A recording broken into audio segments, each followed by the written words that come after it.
habits.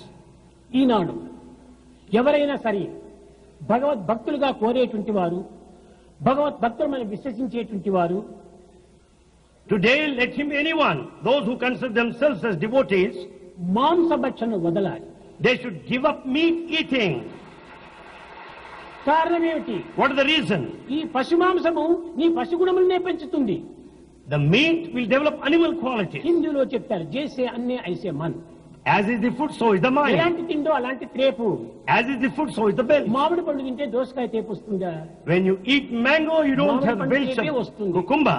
కనుక మేము ఈ దుర్మార్గమైనటువంటి గుణంతో కూడినటువంటి క్రూర మృగముల యొక్క మాంసములను భుజించటం చేత మనలో కూడా ఆ క్రూరత్వం అభివృద్ధి అవుతుండాలి. When you partake the meat, you will have animal qualities more and more. ఇది ఒక్కటే కాదు.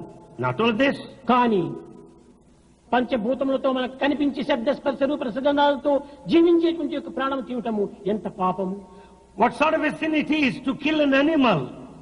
నీ గుణములు రాక్షస గుణములు కావటమే కాకుండా నీ పంచభూతముల యొక్క సమానమైనటువంటి పరప్రాణిని కూడా నువ్వు తీయటం ఎంత పాపం. You have got the 5 elements in you to kill another animal with all the 5 elements. What a sin it is. మానవునికి తాపం ఏర్పడుతుంటుండాలి. When you commit such a sin, you will have all the worry. కనుకనే నిజమైనటువంటి దైవ భక్తులు కాబోయేటువంటి వారు, కావాలని ఆశించేటువంటి వారు మాంసభక్షణం పూర్తి వదలాలి. Therefore, the true devotees should give up meat eating. మేము సాయి భక్తులము, రామ భక్తులము, కృష్ణ భక్తులము అనేది కోళ్ళు తింటూ కూర్చోవటము. They say we are Sai devotees, Rama devotees, but they eat chicken. వీడు devotee ఎట్లవుతాడు? How can you be devotee? వీడు నిజమైన భక్తుడు ఎట్లవుతాడు? How can you be true devotee? కనుక వీడు కేవలం రాక్షసుడే. So you are a demon. అలాంటి వాడిని భగవంతుడు ఏమాత్రం కూడా అనుగ్రహించడు.